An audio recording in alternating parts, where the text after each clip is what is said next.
Serviço de inteligência dos Estados Unidos diz que Israel não foi responsável pelo ataque ao hospital em Gaza. Israel permite ajuda humanitária em Gaza pelo Egito. E você vai ver também. Com veto dos Estados Unidos, Conselho de Segurança da ONU barra texto do Brasil sobre guerra no Oriente Médio.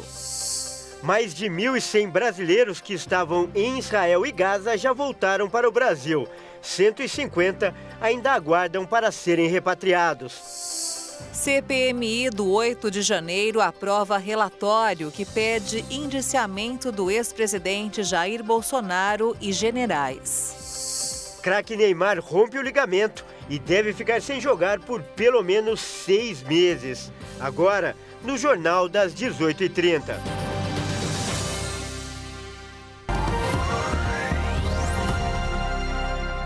Olá, boa noite. São 18h33 pelo horário de Brasília. Muito boa noite. Você acompanha agora as principais notícias do Brasil e do mundo desta quarta-feira. Os Estados Unidos analisaram informações de inteligência, incluindo imagens aéreas e comunicações interceptadas, e concluíram que Israel não está por trás do lançamento do foguete que atingiu um hospital em Gaza ontem, segundo a Casa Branca. E a análise feita pelo Serviço de Inteligência dos Estados Unidos indica que um grupo palestino teria sido responsável pelo ataque, que deixou centenas de mortos. A conclusão é de uma análise preliminar e foi revelada pela porta-voz do Conselho de Segurança dos Estados Unidos, Adrienne Watson. Segundo ela, a avaliação se baseia em imagens aéreas e interceptações, e a conclusão foi de que Israel não é o responsável pela explosão no hospital de Gaza, que deixou centenas de mortos na terça-feira. De acordo com o material coletado, o foguete veio de uma direção diferente das posições militares israelenses.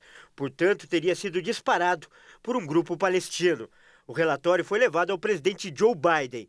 A afirmação contraria a versão apresentada pelo governo de Gaza, que acusa Israel pela explosão. Autoridades israelenses afirmaram que o foguete foi disparado pela Jihad Islâmica Palestina, um grupo aliado do Hamas. A Jihad nega a autoria. E o número de mortos na guerra entre Israel e o grupo terrorista Hamas foi atualizado nesta quarta-feira. Ao todo, 4.878 pessoas já perderam a vida por causa do conflito, sendo 1.400 do lado israelense e 3.478 na faixa de Gaza. O confronto começou após o ataque do Hamas ao território israelense no dia 7 de outubro. Segundo um balanço divulgado pela agência de notícias, a AFP, 180 cidadãos estrangeiros foram mortos no confronto, que já dura 13 dias. E os Estados Unidos vetaram a resolução brasileira para o conflito entre Israel e o Hamas no Conselho de Segurança da ONU. Na contagem final, 12 países votaram a favor, inclusive China e França. Rússia e Reino Unido se abstiveram. A inclusão de um pedido de cessar-fogo imediato foi a justificativa para os Estados Unidos da América desaprovarem a resolução brasileira, votada no Conselho de Segurança da Organização das Nações Unidas sobre a guerra entre Israel e Hamas na ONU. Na contagem final, 12 países votaram a favor, inclusive China e França. Já a Rússia e Reino Unido se abstiveram. Apesar de ter sido o único país contrário à resolução, os Estados Unidos têm poder de veto, por ser um dos membros permanentes do Conselho, assim como o Reino Unido, a Rússia, a China e a França. Com isso, o texto foi rejeitado pelo Conselho, mesmo que a maioria dos países tenham sido favoráveis. Após o veto, a embaixadora dos Estados Unidos na ONU, Linda Thomas-Greenfield, argumentou que seu país ficou desapontado pelo fato de o texto não mencionar o direito de autodefesa de Israel. A rejeição norte-americana também veio depois de a Rússia propor mudanças para o texto. O embaixador russo na ONU exigiu a inclusão de um pedido de cessar-fogo imediato, o que Washington é contra. A votação do texto elaborado pelo Brasil havia sido adiada 2 vezes. Na primeira delas, os países pediram mais tempo para chegar a um consenso. A votação foi então remarcada para terça-feira, mas o bombardeio a um hospital na cidade de Gaza, que deixou quase 500 mortos, fez o conselho adiá-la novamente. E o presidente dos Estados Unidos, Joe Biden, chegou hoje a Israel. Após o encontro com o primeiro-ministro israelense, Biden fez uma advertência para que Israel não seja consumido pela raiva ao buscar justiça.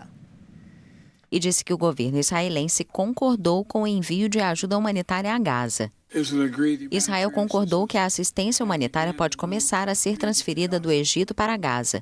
Deixe-me ser claro, se o Hamas desviar ou roubar a assistência, eles vão demonstrar mais uma vez que não se preocupam com o bem-estar do povo palestino. Um dia após o bombardeio contra um hospital na faixa de Gaza que matou centenas de pessoas e que Biden atribuiu a um foguete lançado por um grupo terrorista, o democrata defendeu a solução de 2 estados para encerrar o conflito entre israelenses e palestinos. Mas Biden garantiu que a prioridade nesse momento é a libertação dos quase 200 reféns levados para a faixa de Gaza nos ataques do Hamas, iniciados no dia 7 de outubro.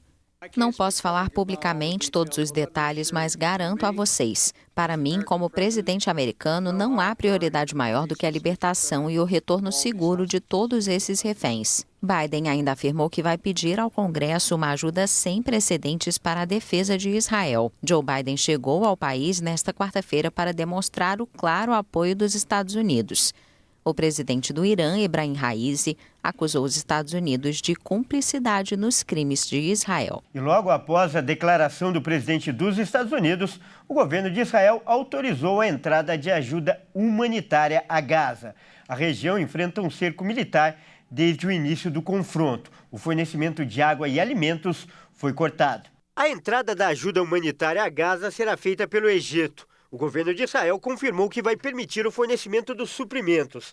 Essa entrega, segundo Israel, será feita em quantidade limitada de comida, água e remédios. O comunicado de Israel não menciona o envio de combustível, item essencial para fazer funcionar os geradores que suprem a falta de energia em Gaza, inclusive em hospitais. Não está claro ainda quando vão começar as entregas. O ponto de travessia entre o Egito e Gaza, em Rafah, tem capacidade limitada e foi severamente danificado por bombardeios nos últimos dias. Israel informou ainda que não vai permitir a entrada de ajuda a partir de seu território, até que os reféns em poder do Hamas sejam libertados. Os ministros de Relações Exteriores Mauro Vieira e da Defesa José Múcio Monteiro se reuniram hoje para fazer um balanço sobre os conflitos na faixa de Gaza. Mais de 1.100 brasileiros que estavam em Israel e Gaza já voltaram ao Brasil e 150 ainda aguardam para serem repatriados. O chanceler brasileiro Mauro Vieira informou que o próximo voo a sair de Tel Aviv, capital israelense, deve incluir 15 estrangeiros que buscam ajuda para retornar à América do Sul. São cidadãos da Bolívia, Paraguai, Argentina e Uruguai que buscaram ajuda do governo do Brasil. Ao todo, 9 países latino-americanos pediram ajuda ao país. O ministro da Defesa, José Múcio, confirmou que nessa quinta-feira já teremos 1.137 brasileiros em casa, salvos e em paz. Eles estão sendo repatriados em voos coordenados pela Força Aérea Brasileira. Segundo o Itamaraty, o balanço ainda indica que há cerca de 150 brasileiros em Israel com intenção de voltar para o Brasil nos voos da FAB. E Mauro Vieira lembrou que o Itamaraty aguarda a liberação para que cerca de 30 brasileiros deixem a faixa de Gaza e entrem em território egípcio, para que então possam embarcar de volta para o Brasil. E veja a seguir, CPMI do 8 de janeiro aprova relatório que pede indiciamento de Bolsonaro e generais. E ainda no futebol, o craque Neymar rompe ligamento e deve ficar sem jogar por pelo menos 6 meses. Nós voltamos em instantes, até já.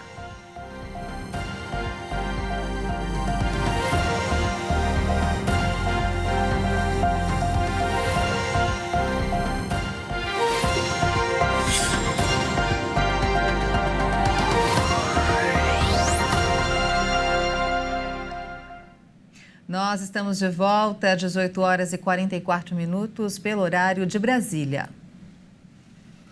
E a CPMI aprovou hoje o relatório que aponta Bolsonaro como o autor intelectual do ataque do dia 8 de janeiro às sedes dos 3 poderes em Brasília. O documento final foi aprovado com 20 votos favoráveis.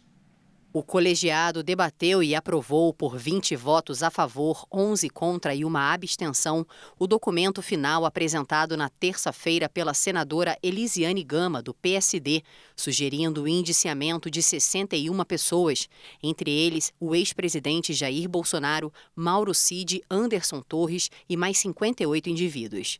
De acordo com Gama, os fatos relatados no relatório demonstram que o então ocupante do cargo de presidente da República na época, Jair Bolsonaro, foi autor intelectual e moral dos ataques. Com a aprovação do texto hoje, os relatórios da oposição apresentados na terça-feira não foram votados. O Tribunal Superior Eleitoral, ao contrário, absolveu por unanimidade o ex-presidente Jair Bolsonaro das acusações de usar as dependências do Palácio do Planalto para a campanha eleitoral. Os 7 juízes do TSE decidiram que não ficou comprovado que a transmissão tenha ocorrido nas dependências dos 3 poderes. Mais cedo, nessa quarta-feira, Bolsonaro compareceu à sede da Polícia Federal em Brasília, mas não prestou depoimento sobre o inquérito de um grupo de empresários que defendiam golpe de Estado e ruptura democrática em mensagens. E o ex-presidente Jair Bolsonaro fez uma declaração logo após comparecer à sede da Polícia Federal em Brasília e classificou o pedido de indiciamento como absurdo. Acompanhe. O que de importante aconteceu no início desse inquérito? O objetivo foi atingido. É tirar de circulação, é censurar, é calar o senhor Luciano Hang, o empresário que tinha 10 milhões de seguidores. E serviu para inibir também outras pessoas que eram simpáticas a mim por ocasião das eleições. Então, é mais um fato que mostra, no mínimo, a parcialidade de como foram conduzidas as eleições do ano passado.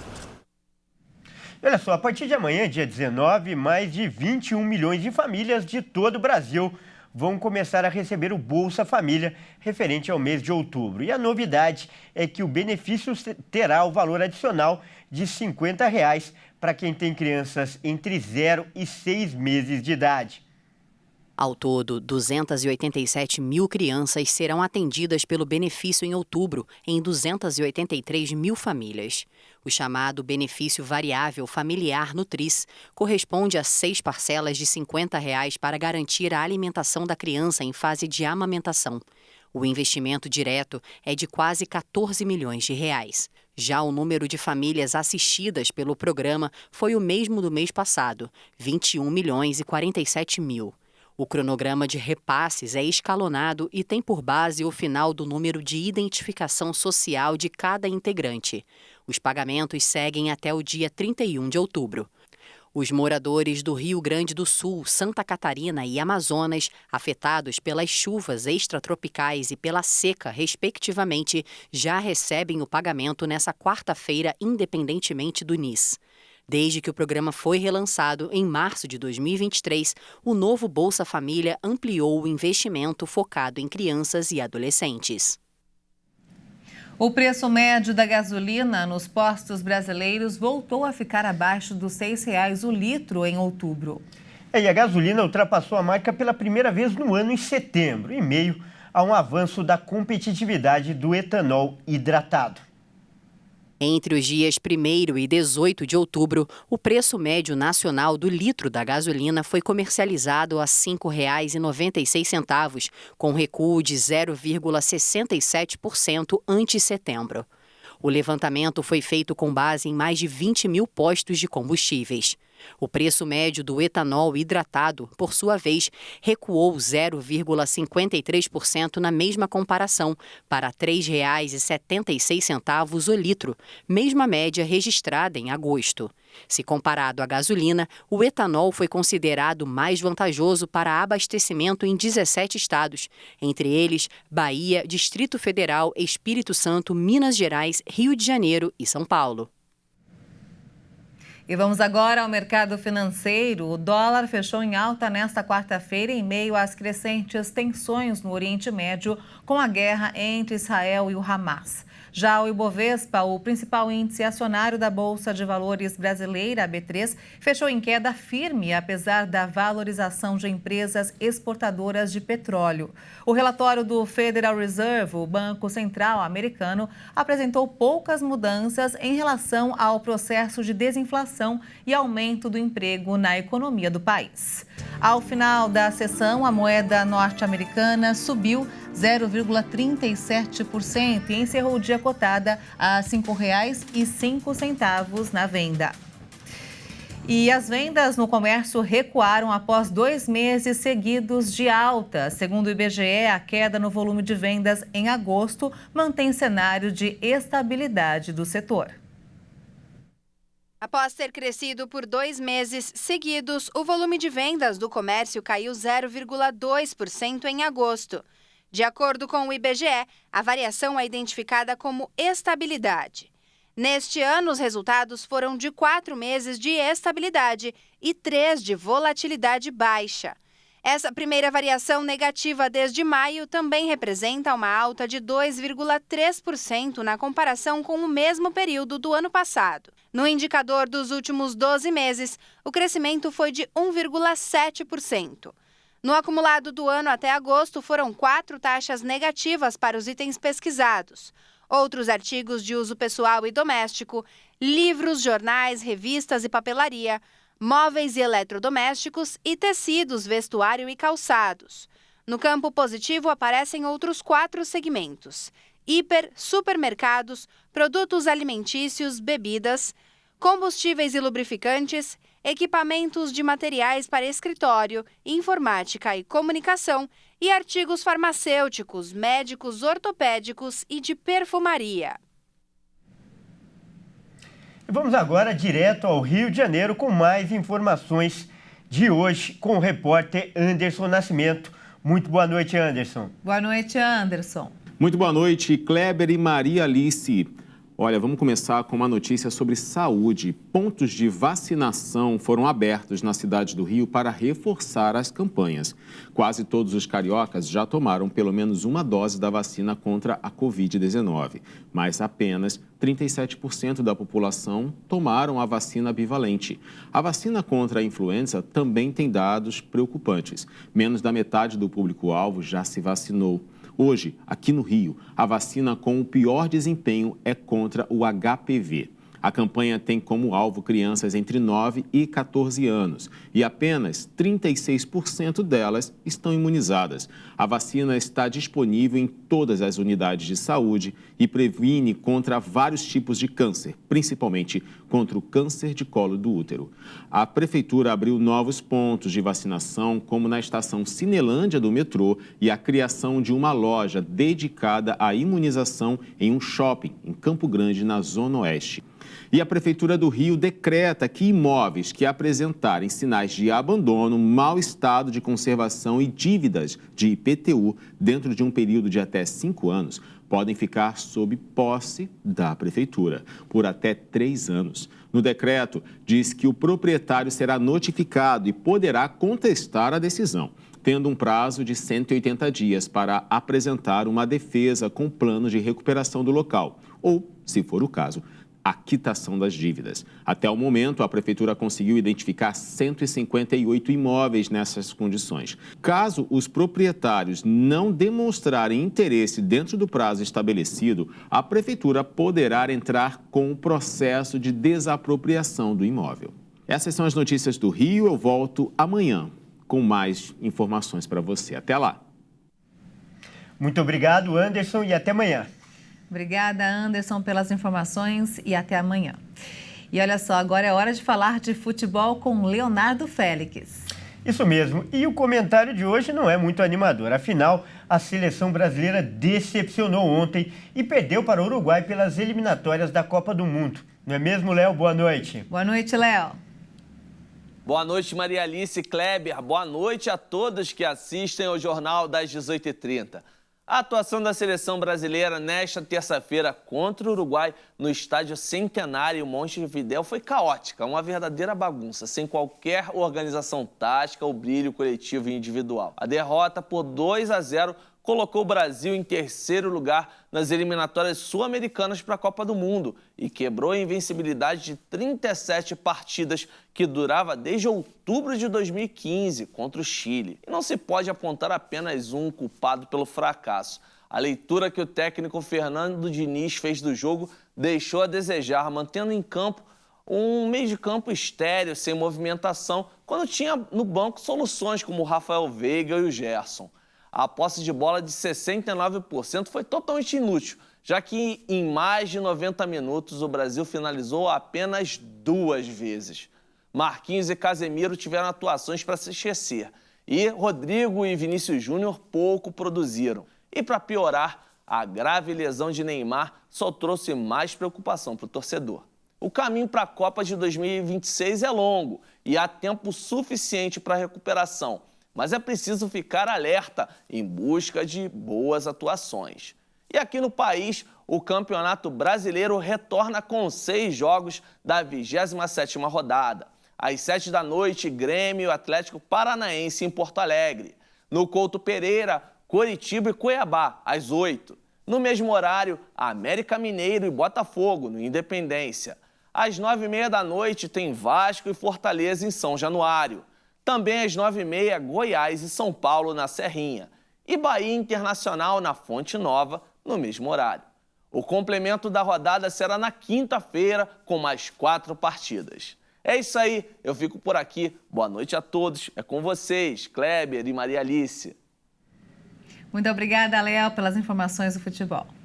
Muito obrigado, Léo. E olha só, para completar as informações do futebol, a CBF divulgou agora à tarde mais uma notícia ruim para o futebol brasileiro. O atacante Neymar terá que passar por uma cirurgia. Em nota divulgada, a confederação afirmou que o camisa 10 rompeu o ligamento cruzado anterior do menisco do joelho esquerdo. O tempo mínimo previsto para o retorno do jogador é de 6 meses. A espera pode ser ainda maior. Tudo vai depender do processo de recuperação. Bom, é isso aí. O Jornal das 18h30 termina aqui. Você acompanha outras informações durante a nossa programação. Uma boa noite para você. Obrigada pela sua companhia, uma ótima noite para você e até amanhã.